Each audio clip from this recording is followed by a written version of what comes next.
Randy, it's a pleasure to be with you. Thank you so much.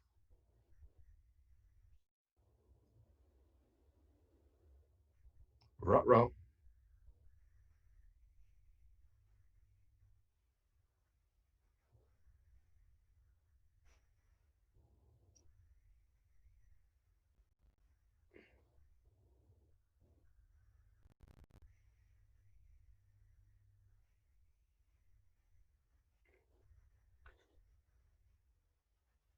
Well, folks, welcome to the Ron Price Show. My guest today is Randy.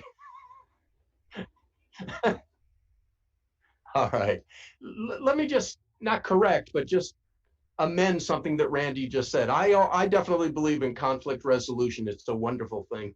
But what if you could prevent conflict before it even had a chance to happen? What if you could make it just dissolve before you had to resolve conflict? And that's part of what we're going to talk about when Randy gets his microphone working again. I can hear you. Yeah. Well, I hear you through Zoom though. Are they? Well, well, that's crazy.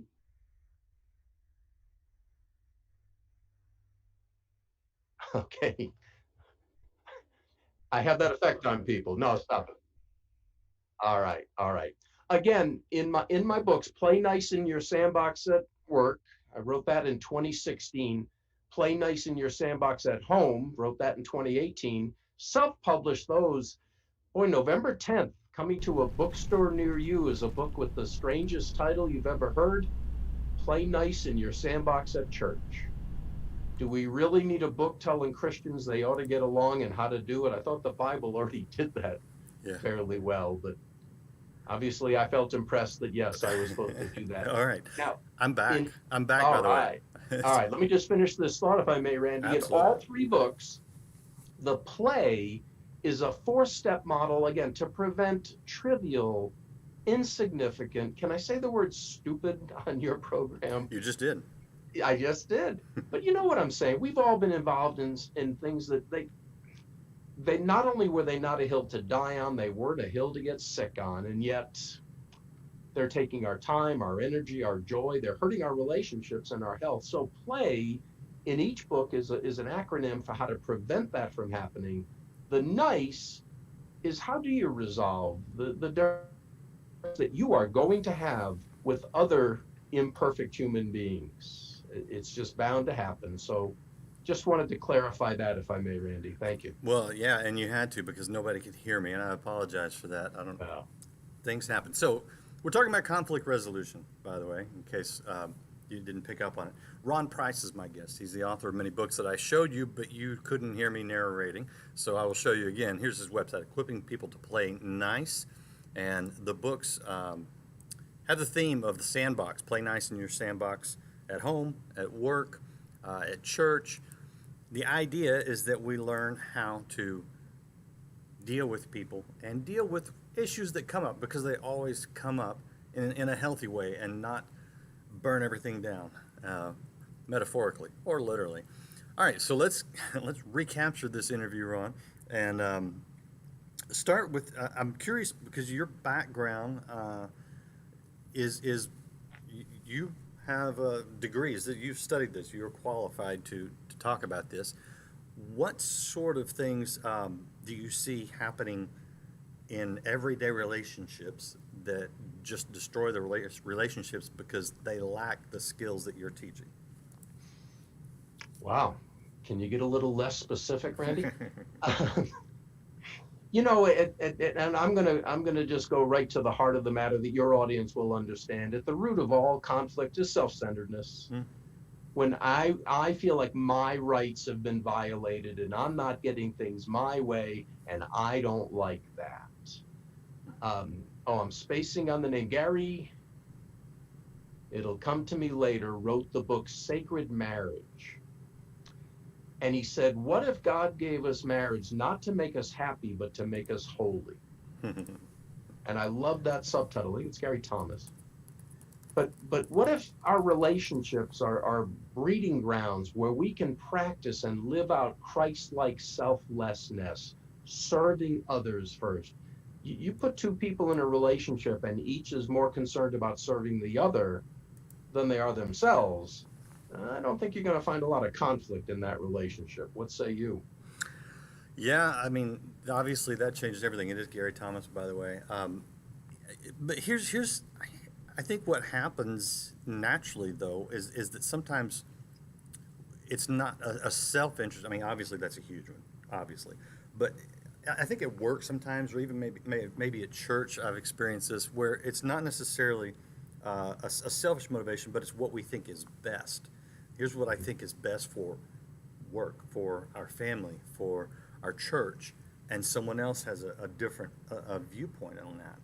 Right. So I think there are honest conflicts that come up, and we need to know how to resolve them the best way. Is because here's the other end of that, and I know you're aware of this, is if you are always the one to just lay down your will, you can quickly become a doormat. And I think there's a healthy balance Right. between, always getting your way and never getting your way. Right. On that note though, Randy, I'm jumping ahead to the play and the nice are an acronym. Let me go to the L in the at church book just for a moment because I think it will answer your Okay. question well. In the at church book, the L stands for love yourself as you love your neighbor. Now, anybody who's got any familiarity with the Bible will say, Ron, you've got that backwards. You're supposed to love your neighbor as you love yourself. Well, that's the problem. We we do that. And Randy, most of us don't have a healthy self acceptance, self love, if you will, self appreciation. Now, as Christians, we're taught to, be humble, and I agree with that, and don't, self aggrandize. Is that the $5 That's word? the word, yeah. Thank you. There's a place for humility, of course. But if I don't love myself, I can't love you. All right. If I'm not at peace with myself, I can't be at peace with you. And again, I think that, Randy, is goes a long way towards explaining conflicts and why if you feel differently than I do, why are you a threat to me? Why why do I have to think negatively towards you just because you have a different preference or a different viewpoint or what have you?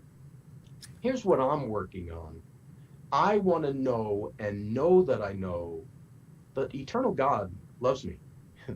He's got a whole universe to run, and yet he cares about me. He loves me. You know what?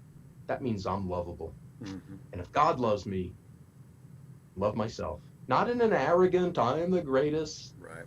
I can calmly and totally love myself, be grateful for who God has made me to be, and that frees me up to love everybody else Mm-hmm. and know that they're different, and that's good. Yeah. If you lived on a world full of Ron Prices, I'll tell you one thing, it'd be fun. We'd have a lot of fun. We'd laugh a lot, but oh, would it be chaotic and after a while so boring. We need each other. Yeah. Yeah. Someone in our audience says you can't give what you don't have, and that's so true. And Perfect. so yeah, so we've got the pride, which is certainly a ditch on one side of the road, and then we've got the result of not being able to love yourself, which in addition to not really being able to effectively love others, is put you in a position of sort of self-loathing, a lack of confidence, insecurity, and that's sort of a ditch on the other side of the road. What keep going down this road to get us to a healthy place where we can relate to other people. Well, let me go to the L in the at home book then. It's look for the good. When you're in close proximity with other human beings, be it at work, at home, at church, anywhere, if you spend enough time with other human beings, it's going to be easy to see their flaws, their faults, their shortcomings, their uh, glaring neon. Mm-hmm. Sometimes it's a little harder to look for the good. Mm-hmm. And that's a great exercise to do with the important people in your life. In fact, wake up every morning, take an index card. This is getting into a little bit different subject, but practice an attitude of gratitude. Write down what are you thankful for? And include your family members, include your coworkers, include your church members. Write down, pick one person, one or two person people of the day and focus on their good points. Mm-hmm. It's going to affect how you treat them and ultimately how they treat you. Look for the good. Don't just focus on the negative, which obviously is there. Yeah, easy to see. You know, my dad used to do that when we were kids.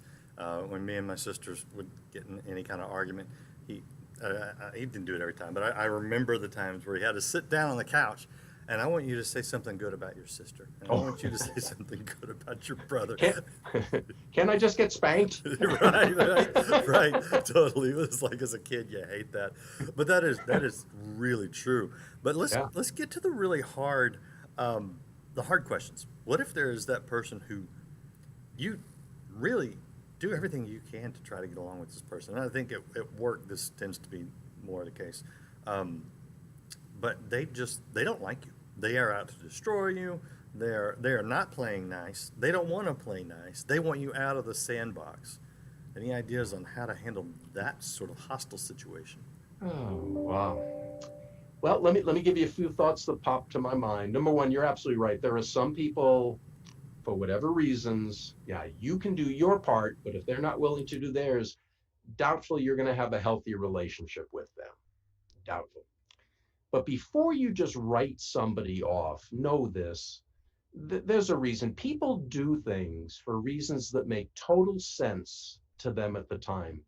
In fact, I think I got that from Chip Ingram, your guest of just a couple of days ago. I think he said that people do things for reasons that make perfectly good sense to them at the time. Now, later on, they might go, "Oh, what was I thinking?" And it was foolish of me. But there's usually a hidden issue.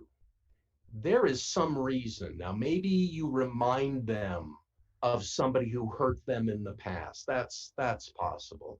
Maybe they misinterpreted. They thought you did them harm, and rather than tell you about it, they're just going to resent it and treat you accordingly. So my best advice for whatever, and again, be careful, don't, it's not applicable in every situation. Rule number one is safety. If you're dealing with somebody who's, oh, I want to say a few fries short of a happy meal, but I probably shouldn't say that on your program. And forgive me for that, folks. There are some among us who are so emotionally distraught, so hurt, so wounded that they're not capable of maintaining healthy relationships. Forgive the joke. We need to realize that you need to protect yourself. Don't put yourself in harm's way just for the sake of, oh, Jesus would have me love everybody. Yes, but he doesn't force you to be in a close relationship with everybody. Use some common sense, please. Yeah, and Yeah. if you're looking for a biblical analogy, there was a time when I think it was Paul who was prevented by the Holy Spirit from going to a certain region, and he didn't know why. And Right. sometimes we don't know why, but you're 100% right. There are times where we may need to distance and remove from a situation. But go ahead. I think I interrupted you. Well, that's fine. No, I'm glad you did. I'm glad you did. And when in doubt, by the way, if it's New Testament, guess that it was probably Paul. You know that. Yeah. Your chances of success go up. But but again, you are not anybody's savior. It is not your responsibility to fix another person who's hurt or wounded. Now, if you're contributing to their woundedness, yeah, stop it and address that. But if suitable, I would go to that person in true humility. In fact, that reminds me of another story I'll tell in a moment. But I would just go to that person and say, I'm troubled. It seems like we're not getting along as well as I would like. And if I'm doing something that's causing that, please let me know. But again, you've got to go with true humility, not not judgmental in any way, not attacking in any way, and with much prayer, and have people praying for you. That's not just a cliche. This is serious. Our battle is not against flesh and blood. I think Paul said that. It's against powers and principalities. And so there could be a spiritual battle going on here. Before you just throw the relationship away, do your part Yeah. to try to make it better. So let me throw in a quick story, Randy, although if you have a thought, I'd rather wait. No, go for it. All right.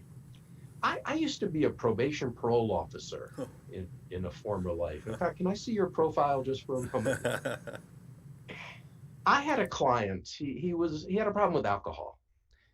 And so we sent him off to a phenomenal treatment center. He did so well. He came back, did great. I let him off probation early. He was fine. Well, I stopped being a probation officer, and about a few years later, I found out he'd gone back to drinking. Now, I would see him pretty regularly. He worked at a store that I frequented, and when I heard that, I was troubled. But I thought, well, what are you going to do? You're not his probation officer anymore. Mind your own business. Well, I couldn't do that, Randy. I'm not going to say I'm Saint Ron, but I cared about this guy, and so I said, all right, I got to go talk to him. Well, what are you going to say? I don't know.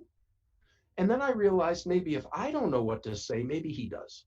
So I don't recommend everybody do this, but I pulled it off. I went to him one day. I'll use the name Buford. I said, Buford, I got a problem. Oh, what's that, Ron?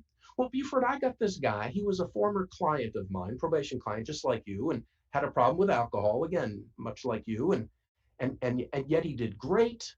And now I find out he's been drinking again, and I don't know what to do. I don't know if I should go talk to him or mind my own business. He said, well, do you care about the guy, Ron? I said, Buford, I do. I said, we're not best friends, but I know how hard he worked, and I hate to see him lose it. I do care. He said, then I think you should go talk to him. I said, good, here I am. Mm. And the look on his face was, what? I said, Buford, I'm not here to read you the riot act. I've heard maybe you're drinking again, and I just want to tell you, please don't lose what you worked so hard for. Mm. He said, oh man, you heard. He said, you think I should go back to meetings? I said, Buford, I don't know. That's up to you. But I just know you're better than that. You worked hard. Please don't lose it. And Randy, when sometimes people give you a handshake, sometimes it's a Ted fish. Oh, thanks for sharing, goodbye. Other times they grab your fist, your hand, and they let you know they appreciated that visit. That's the handshake I got. Realize that person you're describing is a hurting person. Mm-hmm. And if you can find ways to minister to their pain rather than reacting to their assaults or offenses, there you go. God may want to use you to help heal that person. I tell you what that story illustrates a profound truth, because we should be people who act and not react as Christians, as believers. Right. Why? Because we should not look on the outside. We should look at the heart. Well, that's not always obvious, Right. and it requires work. How much of this conflict resolution and this getting along, playing nice in our sandboxes requires some deeper work than just kind of skating through life and taking everything on face value? Randy, you hit one of my hot buttons. So you often hear the expression, marriage takes work. I hate that expression. I'm serious. I work all day. I don't want to think I got to go home and work all night. But it does take intentionality. It takes focus. It takes some planning perhaps and preparation, but that's not work. So the main recommendation I would have, again, let's go back to your analogy of confronting that hostile person who seems like they just as soon you be anywhere other than where you are. Mm-hmm. Push the pause button. That's the P in the at work book is push the pause button. Mm-hmm. Choose your attitude before you go to see them. I won't take the time now, but I tell a story in the book about how I went to Walmart on Christmas Eve one day. I'm not as bright as I look, Randy. I needed something. But before I got out of my vehicle, I had a little pep talk that said, you're about to go into a building with hundreds, if not thousands, of idiots, jerks, maniacs. I don't mean to be derogatory, but you know how Christmas can be. It's a wonderful holiday, of course. But it's also a very hectic, especially on Christmas Eve day when you're trying to do last minute. And so I decided I was going to choose my attitude. And I got into Walmart and I just started smiling at people. I started saying, Merry Christmas. Oh, after you. Oh, let me get that for you. I was Mr. Rogers in the neighborhood. I was Mr. Congeniality. I chose my attitude rather than have somebody choose it for me. Yes. Please do that at work. Do that at home. You have a bad day at work. Don't bring your rotten attitude into that home. Push the pause button. Choose the attitude you want to bring into that home. Choose the attitude you want to bring into work. It's worth that few seconds of pausing, collecting yourself, and staying in the frontal lobe. Randy, again, another problem that we face as human beings is we leave the frontal lobe, the rational thought center of our brain, and we get into that emotional brain. Now, we need the emotional brain, but there's a lot of pain painful memories in that emotional brain. And if we make decisions from the emotional brain, that explains road rage. It explains Yeah. going postal. It explains a lot of negative behavior. We've got to do what we can to maintain our thought processes and stay more in control, be more intentional Yep. about life. Yep. I believe that emotions make a great passenger in the car, but a lousy driver.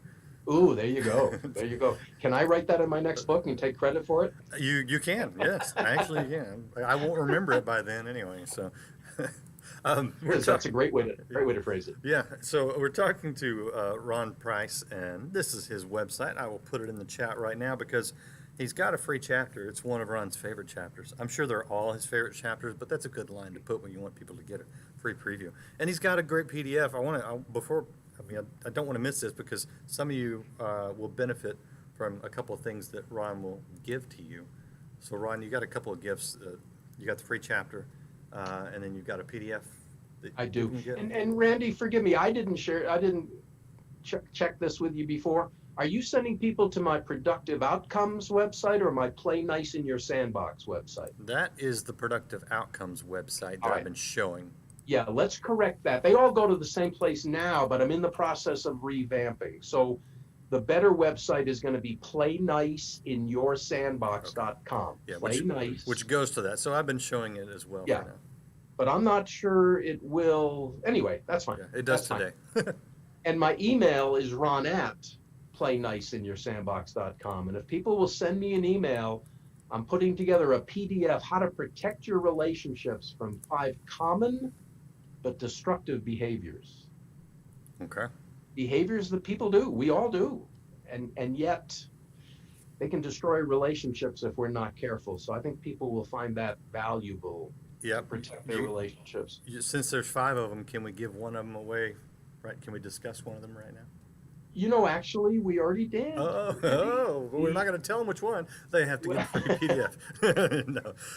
No, No, but go ahead. go I ahead. mean, if you want to get into one, if you want to get further into one, you can. But I do have a question I think we need to cover before we're out of here. Oh, let's do that, please. Okay.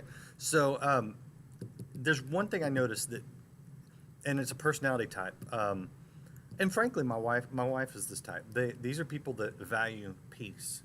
They value order in their lives. Therefore, they don't like conflict.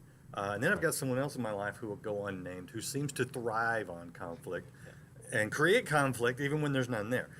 That's a different problem. But for those who don't like the conflict and they would rather avoid it, and they don't necessarily see the detriment that can cause. How do you how do we navigate the idea of just the naturally wanting to avoid conflict, to know that it can be productive? Right, right. There's a word for those people that you describe. They're referred to as normal. Right. I saw a statistic, seriously. I think it's 67% of Americans say they dread conflict. Hmm. 2/3 Hmm. say they dread conflict. In my opinion, Randy, that's because they have painful memories of conflict in situations in the past that didn't go well. Mm-hmm.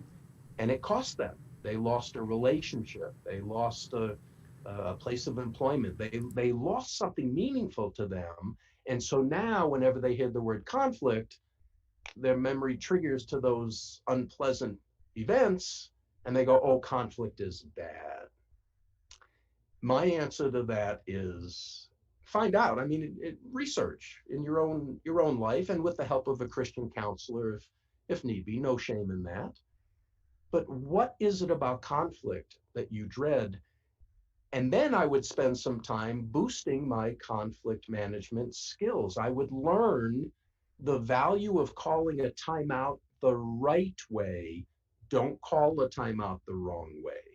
I would learn the skill of being disruptive. I would learn the skill of grabbing my thumb. I would learn the speaker listener technique, or the love talk, as Gary Smalley used to call it. There are certain basic skills that if people could learn, they'd be more confident. Conflict would not have to be scary. Randy, let me ask you this. Can you remember the first time you drove a stick shift automobile? That's what I learned on a Jeep, stick shift Jeep. Can you remember the very first time?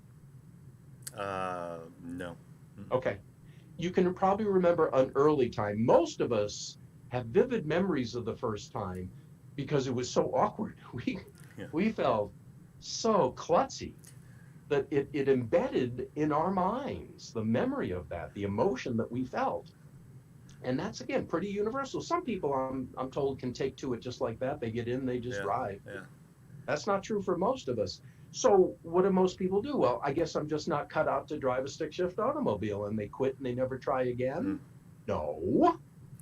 They say, you know what? I'm going to learn. I'm going to practice. I'm going to get good at that. And over a short period of time, they're driving a stick shift without even thinking about Yeah.